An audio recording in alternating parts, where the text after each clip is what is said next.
یہ اس لیے اہم تھا تاکہ دریا کا اصل ریور بیڈ خالی ہو جائے اور اس کی بنیادوں اور دیواروں پر کام آسانی سے ہو سکے، ڈیم کی تعمیر کا کام۔ ستمبر 1965 میں جب دریا کا رخ موڑنے کے لیے کام تقریباً مکمل تھا تو پاکستان اور بھارت کی جنگ چھڑ گئی، لیکن اس وقت کی حکومت نے ڈیم پر کام نہ روکنے کا فیصلہ کیا۔ اس طرح ہزاروں سال سے بہنے والے دریا کا رخ پہلی بار مصنوعی طریقے سے موڑ دیا گیا۔ اس کے پانی کو سرنگوں کے ذریعے ڈائیورٹ کر کے کچھ آگے پھر اسی دریا کے راستے پر ڈال دیا گیا۔ اس طرح دریا کے ریور بیڈ میں جو گیپ بنا، اس میں اب انجینئرز اطمینان سے ڈیم کی بنیادوں پر کام کر سکتے تھے۔ یہ چیز انتہائی اہم تھی کیونکہ اگر ڈائیورژن وقت پر مکمل نہ ہوتی تو پورا ایک سال ضائع ہو جانے کا اندیشہ تھا، کیونکہ پھر دریا کا پیک ٹائم آ جاتا اور پیک ٹائم میں ڈیم کی تعمیر اور بنیاد بنانا ناممکن تھا۔ اس میگا ڈیم کے لیے 4 امبنکمنٹ والز تعمیر ہونا تھی۔ مین وال اپنی بنیاد سے 454 فٹ اونچی اور لمبائی میں 8400 فٹ ہے۔ دوسری دیوار جو کہ پاور جنریشن کے لیے انٹیک کا کام کرتی ہے، جس کو انٹیک امبنکمنٹ کہتے ہیں، 262 فٹ اونچی اور 1900 فٹ لمبی ہے۔ تیسری دیوار جس کو سوکین وال کہا جاتا ہے، 144 فٹ اونچی اور 16900 فٹ لمبی ہے۔ جری ڈیم وال جو کہ مین ڈیم سے تقریباً 11 کلومیٹر کے فاصلے پر بنتی ہے، وہ بھی اس میگا پروجیکٹ کا حصہ ہے۔ اس دیوار کی لمبائی 6800 فٹ اور اونچائی اس کی بنیادوں سے 274 فٹ ہے۔ اس دیوار میں بھی ڈیم ہی کی طرح سٹیل اور کنکریٹ سے بنی 5 سرنگیں ہیں جو کہ سپل وے کے لیے استعمال ہوتی ہیں۔ یہ دیوار اصل میں جری نالہ کا بہاؤ روکنے کا کام دیتی ہے، لیکن منگلا کے سارے پانیوں کے ساتھ ہی منسلک ہے اور میگا ڈیم پروجیکٹ ہی کا حصہ ہے۔ جب ڈیم میں پانی زیادہ ہوتا ہے تو اس کا اور مین ڈیم کا پانی پیچھے سے آپس میں مل جاتا ہے، یعنی ایک ہی جھیل کی شکل اختیار کر لیتا ہے۔ ڈیم کا پاور ہاؤس انٹیک والی دیواروں کے ساتھ بنا ہوا ہے، جہاں پانی 5 سرنگوں میں سے بہتا ہوا آتا ہے اور ٹربائنز کو چلاتا ہے، جن کی مدد سے ہر ٹربائن اپنے جنریٹر سے 100 میگا واٹ بجلی پیدا کرتی ہے۔ ہر سرنگ اس طرح سے ڈیزائن کی گئی ہے کہ اس میں 2 ٹربائنز نصب ہیں۔ اس طرح منگلا پاور ہاؤس میں کل 10 ٹربائنز نصب ہیں، لیکن یہ 10 کی 10 ڈیم بنانے کے فوراً بعد نصب نہیں ہوئی تھی، بلکہ مرحلہ وار ہوئی تھی۔ آخری 2 ٹربائنز 1994 میں نصب کی گئی تھی۔ اس ڈیم کی اہمیت کا اندازہ آپ اس بات سے لگائیے کہ 1975 تک پاکستان کی توانائی کی کل ڈیمانڈ 1750 میگا واٹ تھی اور 1000 میگا واٹ اس وقت صرف اس ایک پروجیکٹ کی کیپیسٹی تھی، یعنی آدھے سے بھی زیادہ، جبکہ 1976 میں تربیلا ڈیم بھی بن چکا تھا۔ یعنی پاکستان توانائی کے شعبے میں نہ صرف خود کفیل تھا بلکہ بہت ہی سستی ہائیڈل بجلی بنا رہا تھا۔ اس زمانے میں ڈیم کی دیواروں میں سرنگیں بنانے کے لیے دنیا کی سب سے بڑی ٹنلنگ مولڈز استعمال کی گئی تھیں۔ شروع میں سرنگ بنانے کے لیے کافی مشکلات پیش آ رہی تھیں اور مولڈز کے کٹرز بار بار تبدیل کرنا پڑ رہے تھے۔ یہ پریشانی والی بات تھی کیونکہ اس سے نہ صرف ڈیم کی تعمیر کی مدت میں اضافہ ہو سکتا تھا بلکہ تعمیراتی لاگت بھی 20% تک بڑھ سکتی تھی۔ لیکن مولڈز کو موقع پر ہی ریفائنمنٹ کے بعد بہتر بنا لیا گیا اور پہلی 30 فٹ دہانے والی سرنگ 90 دن میں مکمل ہو گئی۔ دوسری پر اس سے بھی آدھا وقت لگا۔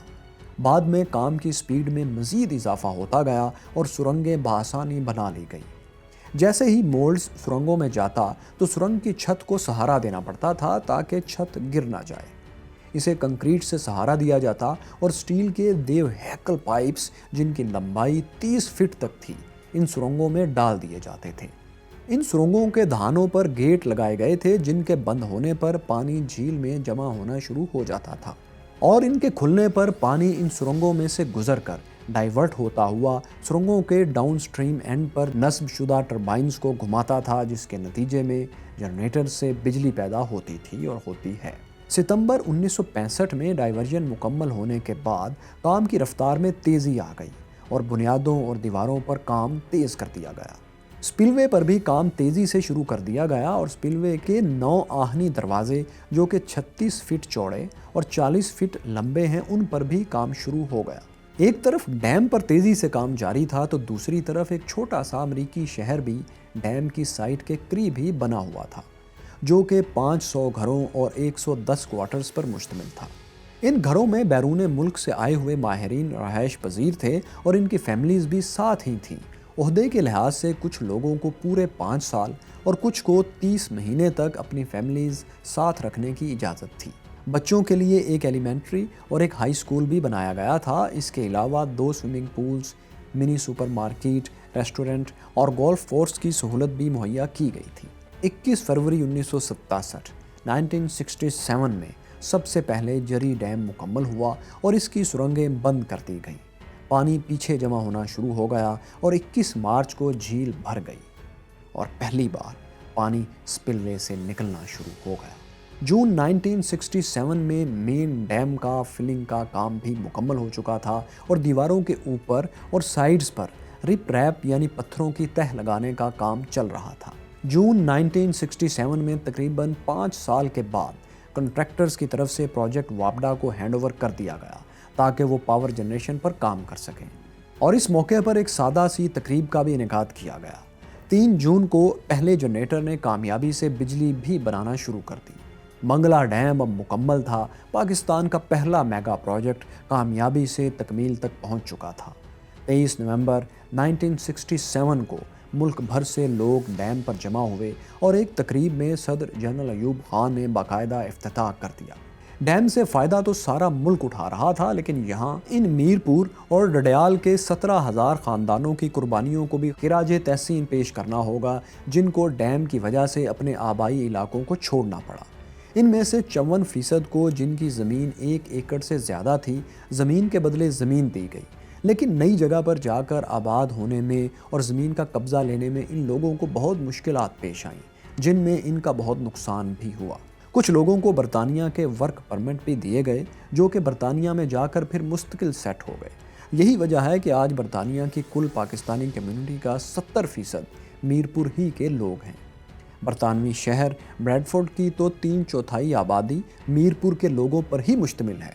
برمنگم میں بھی ان کی اچھی خاصی تعداد آباد ہے۔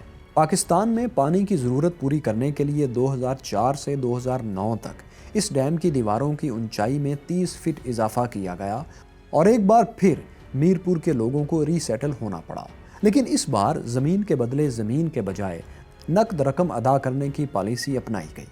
یہ توسیع لوکل کمپنیز نے چائنیز کے ساتھ مل کر 101 ارب روپے کے بجٹ میں کی تھی۔ اس توسیع کی ضرورت اس لیے پڑی تھی کہ ڈیم کی تہہ میں گارا اور ریت جمع ہو جانے کی وجہ سے اب اس میں پانی سٹور کرنے کی صلاحیت 5.88 ملین ایکڑ فیٹ سے کم ہو کر 4.67 ملین ایکڑ فیٹ رہ گئی تھی۔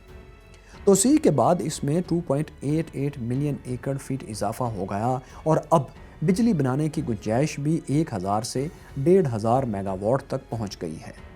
سرنگیں اگرچہ اب بھی 5 ہی ہیں، لیکن یہ اضافہ جنریٹرز اور ٹربائن کی اپ گریڈیشن سے ہوا۔ یہاں مزے کی بات یہ ہے کہ منگلا ڈیم کا اصل مین پروجیکٹ تو اپنی طے شدہ مدت سے 1 سال پہلے ہی مکمل ہو گیا تھا، لیکن یہ توسیع منصوبہ طے شدہ ٹائم سے 2 سال سے بھی زیادہ تاخیر میں مکمل ہوا۔ 2009 میں کی گئی توسیع کے نتیجے میں 2010 اور 2014 کے سیلاب سے کافی تحفظ بھی ملا تھا، جبکہ 1.3 ملین ایکڑ اضافی زمین بھی مستفید ہوئی۔ 2009 میں کیا گیا یہ اضافہ تربیلا ڈیم کی تکمیل کے بعد تقریباً 40 سال کے وقفے سے پاکستان کا سب سے بڑا آبی منصوبہ تھا۔ ان تمام سالوں میں پاکستان میں کوئی نیا میگا ڈیم نہیں بن سکا۔ منگلا ڈیم دوستو 50 سال سے زیادہ کی عمر گزار چکا ہے اور ایک انتہائی مفید اور کامیاب پروجیکٹ ثابت ہوا ہے۔ اگرچہ 1971 کی جنگ میں بھارتی ایئر فورس نے بین الاقوامی قوانین کی کھلی خلاف ورزی کرتے ہوئے اس ڈیم پر بمباری بھی کی، لیکن یہ محفوظ رہا۔ ہاں، البتہ پاور پلانٹس کو کچھ عرصہ کے لیے بند ضرور کرنا پڑا تھا۔ گزشتہ نصف صدی میں اپنی تعمیر مکمل ہونے سے آج تک ماسوائے تھوڑی بہت مرمت یا سیپیج کے اس میں کوئی خرابی سامنے نہیں آئی۔ اس کے بنانے والے انجینئرز کے مطابق اس کی عمر 100 سے 110 سال تک ہے، اور اگر شجرکاری اور سوئل کنزرویشن سٹرکچر کی مدد لی جائے تو اس کی عمر میں مزید 100 سال کا اضافہ بھی ہو سکتا ہے۔ تو دوستو، اس منگلا ڈیم پاکستان کے پہلے میگا پروجیکٹ کی کہانی آپ کو کیسی لگی؟ اور آپ کے خیال میں پاکستان کو اور کون کون سے ڈیمز کی ضرورت ہے؟ کیا ڈیمز بننے چاہیے یا ان کا متبادل کوئی اور آپشن بھی ہے؟ آپ کی کیا رائے ہے؟ کامنٹس میں ضرور بتائیے۔ شکریہ۔